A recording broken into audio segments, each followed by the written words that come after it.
नमस्कार, good news Madhya Pradesh के इस खास विशेषांक में आपका स्वागत है। सकारात्मक और सरोकारी खबरों के हमारे इस खास बुलेटिन में हम आपको हर सोमवार प्रदेश की कुछ ऐसी खबरों से रूबरू कराते हैं जो लोगों को कुछ बेहतर और नवाचारी कार्य करने के लिए प्रेरित करती हैं। आज के हमारे गुड न्यूज बुलेटिन में सबसे पहले बात होगी आगर मालवा की स्व सहायता समूह की बहनों की, जो अब अनाज उपार्जन के कार्य में भी अपने तैनात की जा रही हैं। साथ ही बात होगी मुरैना के जन सरोकारी प्रयासों की, जो भीषण गर्मी के इस दौर में जनसेवा का अनूठी मिसाल पेश कर रहे हैं। इसके अलावा हम बात करेंगे टीकमगढ़ जिले के नवाचारी किसान की, जिन्होंने जैविक खेती से कृषि को लाभ का धंधा बनाकर दिखाया है। तो शुरू करते हैं आज का गुड न्यूज बुलेटिन।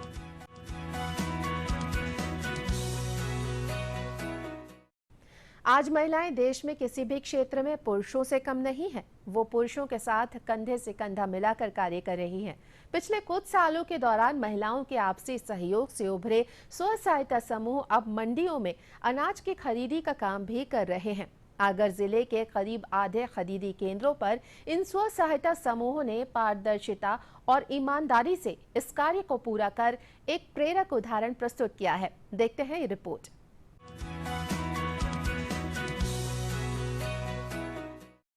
गेहूं की मंडी के रूप में मशहूर मालवा अंचल की मंडियां गेहूं से भरी हुई। हर दिन सैकड़ों बोरे गेहूं मंडी आ रहा है। जिले में इस गेहूं की खरीदी के लिए महिला स्व सहायता समूह काम कर रहे हैं। जिला उपार्जन समिति ने इस वर्ष 15 स्व सहायता समूहों का गेहूं खरीदी कार्य हेतु चयन किया था। इन समूहों ने 15 खरीदी केंद्रों पर 4,384 किसानों से 3,56,294 क्विंटल से अधिक गेहूं खरीदा गया है, जिससे महिला समूहों को लगभग 1,40,00,000 का कमीशन प्राप्त हुआ है। इसमें 432 किसानों से हमने गेहूं खरीदे, उसमें 24,741 क्विंटल गेहूं खरीदे। उस पर हमें 8 लाख रुपए का कमीशन मिलेगा। उसमें से हमने उनको भी रखा था, गेहूं तौलने वाले को और कट्टी सिलने वाले को, मजदूर उनको इनको रखा था, तो उनको सबका करके 4 लाख रुपए का भी खर्चा हो जाएगा। तो हमारे पास 4 लाख रुपए बचेंगे समूह के पास। और इससे हमें महिलाओं को भी बहुत सारा काम करने को मिला। पहले हम घर तक ही सीमित थी, घर पे ही काम करती थी। समूह से जुड़ने के बाद हम जैसे भी बाहर जाने लगी तो हमें बाहर का भी बहुत नॉलेज हुआ। 50,000 कुंटल की गौरा पार्वती से और ज्योति सैले से हमारे खरीदी हुई और 16 लाख रुपया की हमारे इनकम हुई। उनमें से हमारे सबको मजदूरी काटते मिलते हमारे 7-8 लाख रुपया की बचत हुई। और भारत सरकार से हम धन्यवाद देना चाहते हूँ। हमारे समूह की भाइयों सब पाछे थी, वे सब आगे बढ़ने में और सहयोग करांगा और आगे बढ़ांगा। दरअसल मैं समूह में नहीं जुड़ी थी, जब मेरे को कुछ काम नहीं मिला था, पर समूह में जुड़िया बात हमारे बहुत काम मिलियो। अगरबत्ती भी बना है, हम सिलाई को भी सिलाई भी करा और गेहूँ खरीदो को भी हमारे काम मिलियो। और जी का बाद हमारे कई काम नहीं तो सब दीदी के हमारे काम मिले। स्व सहायता समूहों के द्वारा संचालित इन खरीदी केंद्रों पर महिलाएं अपने समूह की लेबल लगाकर पैकिंग करना, बिल बनाने जैसे तमाम काम खुद कर रही हैं। इसके साथ ही गेहूं की तुलाई, उसकी पैकिंग का काम भी महिला समूह अपनी निगरानी में करा रहा है। जिले के करीब आधे खरीद केंद्रों पर इस साल स्व सहायता समूहों ने किसानों से गेहूं खरीदा है। शासन के इस प्रयास से जहां किसान भी संतुष्ट हैं, वहीं महिला सशक्तिकरण की दिशा में यह एक प्रभावी कदम माना जा रहा है। मैं हर साल गेहूं तुलवाने आता था, लेकिन पहली बार ऐसा देखा गया कि महिलाएं गेहूं तोल रही है और ये सेवाएं भी अच्छी दे रही है। यहाँ पर कोई रिकजिक का काम नहीं है और सब तुलावटी भी सही स्टार्ट हो रही है और वजन भी सही हो रहा है और समय पे तोल भी हो गया है और बिल भी समय पे बन जाता है और पेमेंट भी समय पे हो रहा है। ऐसा पहली बार हो रहा है। सरकार का बहुत अच्छा कदम है ये। आने वाले समय में भी सरकार ऐसे महिलाओं को आगे बढ़ाए, इससे कार्य भी सही से हो पाएगा और महिलाएं भी आगे बढ़ने में सहायता मिलेगी। 15 स्व सहायता समूह की महिलाओं ने 3.5 लाख क्विंटल से ज़्यादा की खरीदी जो है वो कंडक्ट करवाई है।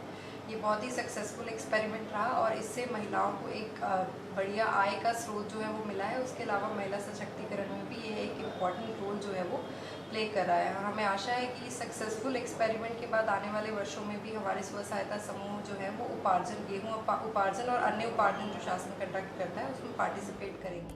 महिलाओं को आर्थिक और सामाजिक तौर पर मजबूत बनाने के लिए शासकीय स्तर पर अनेक कार्यक्रम और प्रोत्साहन संचालित किए जा रहे हैं। आगर मालवा जिले के महिला स्व सहायता समूहों को शासन के इस प्रयास से रोजगार के नए अवसर मिल रहे हैं। आगरमालवा से भागीरथ देवड़ा के साथ bureau report DD news Bhopal.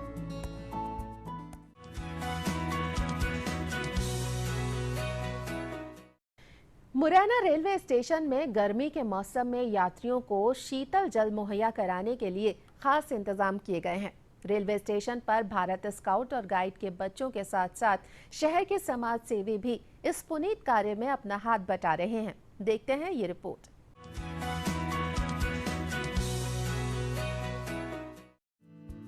Bhopal Delhi रेलखंड के महत्वपूर्ण रेलवे स्टेशन मुरैना में भीषण गर्मी के इस दौर में यात्रियों को पानी पिलाने का पुनीत काम कराया जा रहा है।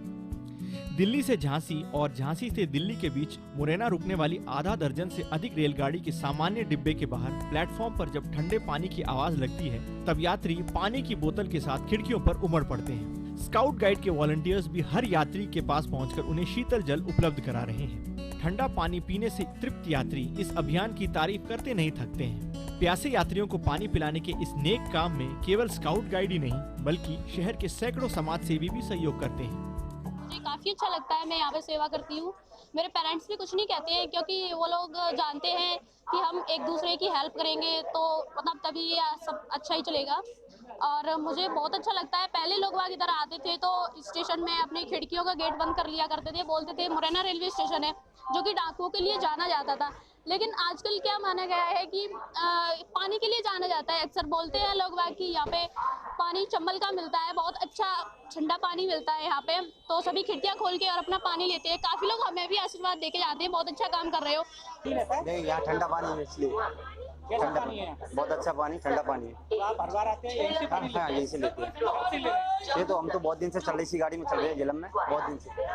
मैं आगरा से आया हूँ, पुणे जाने का है मेरे को। सही है, साफ है ना, शुद्ध पानी है। ये अच्छा है पानी? अच्छा पानी है ना, इसीलिए तो बार-बार आए हम आपसे। आप जब भी यहाँ से वहाँ जाते हैं तो पानी यहीं से लेते हैं? मुरैना के समाज सेवियों व लायंस क्लब के सदस्यों द्वारा 1972 में रेलवे प्लेटफॉर्म पर शीतल जल सेवा आरंभ की गई थी। इस सेवा के सुचारू रूप से संचालन में स्काउट गाइड और खिलाड़ियों ने भरपूर सहयोग दिया है। आज उसी का परिणाम है कि यहाँ की जल सेवा हजारों यात्रियों के गले तर कर रही है। झांसी से चलने वाला यात्री, दिल्ली से चलने वाला यात्री, जब कोई ये संयोग है कि मुरैना का पानी बहुत अच्छा है, जब कोई मथुरा पानी लेने उतरता है, आगरा पानी लेने उतरता है या झांसी पानी लेने उतरता है, तो जो डेली यात्री हैं या जो एक बार गर्मियों में यात्रा कर चुके हैं, वो फौरन कह देते हैं कि यहाँ से पानी मत लो, मुरैना में खिड़की पर ही ठंडा पानी मिल जाएगा, जितना चाहो उतना मिलेगा। पानी भी स्वादिष्ट है और ठंडा है और खिड़की पे मिल जाएगा, तो उतरने की जरूरत ही नहीं है। इसमें हमारे जो शासकीय नंबर 1, नंबर 2, उत्कृष्ट कन्या 1 लगभग 50 बच्चों को हम अधिकृत करते हैं, क्योंकि ज़्यादा बच्चों को करेंगे तो यहाँ भीड़ हो जाएगी स्टेशन में। इस वजह से कुछ चिन्हित बच्चों को हम बुलाते हैं, जो रोवर रेंजर हैं, सीनियर हैं और सीनियर स्काउट गाइड है, जिन्होंने तृतीय सोपान, राज्यपाल और राष्ट्रपति अवार्ड लिया हुआ है, जो स्काउटिंग को अच्छी तरह से समझते हैं।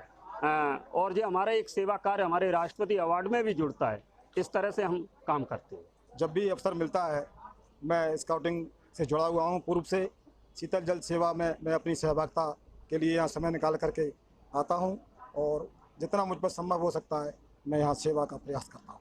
पानी देने के लिए यहाँ बहुत सी टीमें हैं, उन सबका सहयोग यहाँ अच्छा रहता है। मुरैना जिले का नाम इस शीतल जल प्याऊ से विदेशों तक और देश में पूरे उसमें छाया हुआ है। महाभारत में कहा गया है कि संसार में जल से ही समस्त प्राणियों को जीवन मिलता है। जल का दान करने से प्राणियों की तृप्ति होती है। मुरैना रेलवे स्टेशन पर प्यासों को पानी उपलब्ध करा रहे स्काउट गाइड के वॉलंटियर्स और समाज सेवी गर्मी में शीतल जल उपलब्ध करा अंचल की नई पहचान बना रहे हैं। मुरैना से उपेंद्र गौतम के साथ bureau report, DD news Bhopal.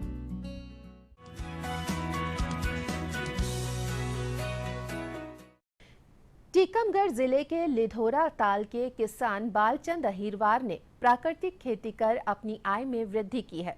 Balchand Ahirwar ने अपने छोटे से रकबे में प्राकृतिक खेती कर गेहूं, चना, सरसों की फसल के साथ साथ उद्यान की फसलें और पशुपालन में गाय, भैंस, बकरी पालकर लाभ कमाया है। देखते हैं ये रिपोर्ट।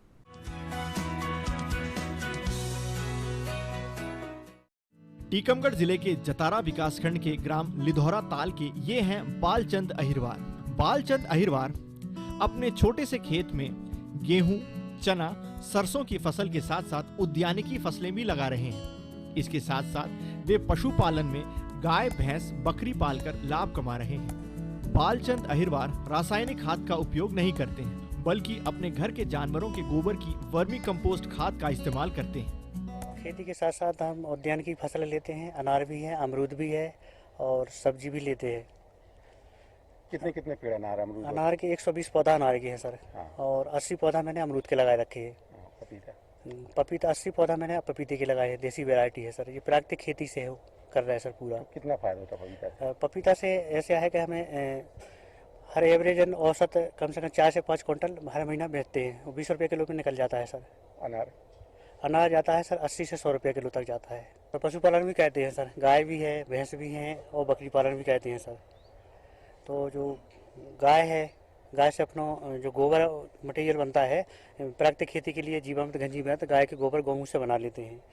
और बकरी है, बकरी के आजीविका के साधन के साथ खेती किसानी के साथ जानवर रहते हैं तो उनसे भी इनकम हो जाती है, वो एक्स्ट्रा इनकम हो जाती है। बालचंद अहिरवार के खेत में पपीते, अनार और कई प्रकार के फूलों की खेती भी होती है। उनके खेत में अनार के 120 पेड़, अमरूद के 80 पेड़ और पपीते के 80 पेड़ लगे हुए हैं। उद्यानिकी फसलों की बिक्री से बालचंद हर साल 2 लाख रुपए तक कमा लेते हैं। वहीं पशुओं से मिलने वाले दूध को बेचकर बालचंद खेती को लाभ का व्यवसाय बनाए हुए हैं। वैज्ञानिक पद्धति से खेती कर रहे इस किसान की कृषि विभाग के अधिकारी भी प्रशंसा करते हैं। जैविक खेती करता हूँ। जैविक खेती के अलावा मैं पशुपालन भी करता हूँ, जिनमें 3 भैंसें हैं मेरे पास और 7 बकरी हैं। जो गोबर निकलता है उसका कंपोस्ट खाद बनाता हूँ और प्राकृतिक खाद बनाता हूँ, घन जीवामृत और जीवामृत। ये हमारे किसान क्या बोलते हैं हार्टिकल्चर क्रॉप भी ले रहे हैं। इसमें जो संतरा और पपीता वगैरह और क्या अमरूद वगैरह, इसको भी ये प्राकृतिक खेती के रूप में इसकी उगा रहे हैं। इसके साथ साथ में ये पशुपालन भी कर रहे हैं। पशुपालन में ये बकरी रखे हुए, गाय रखे हुए, भैंस भी रखे हुए। तो इनका ये पूरा प्राकृतिक खेती में इनको उपयोग करते हैं। और ये हमारे किसान आत्मा योजना से जुड़े हुए हैं। इनको हमारे जो बीटीएम वगैरह है, ये लोग इनको तकनीकी जानकारी देते रहते हैं और हमारे यहाँ से जो अनुदान वगैरह मिलता है उसकी लाभ मिलाते रहते हैं। कुल मिला के जो भारत सरकार का जो एक कॉन्सेप्ट है कि किसानों की आय को कैसे दोगुना किया जाए, उस कॉन्सेप्ट को हमारे किसान अच्छी तरह से पूरा कर रहे हैं। बालचंद अहिरवार ने कम पानी में वैज्ञानिक पद्धति और जैविक तरीके अपनाकर खेती को लाभ का धंधा बना दिया है। उन्होंने मेहनत और समर्पण भाव से खेती का निश्चित ही प्रेरक उदाहरण प्रस्तुत किया है। टीकमगढ़ से सुधीर कुमार जैन के साथ bureau report, DD news Bhopal.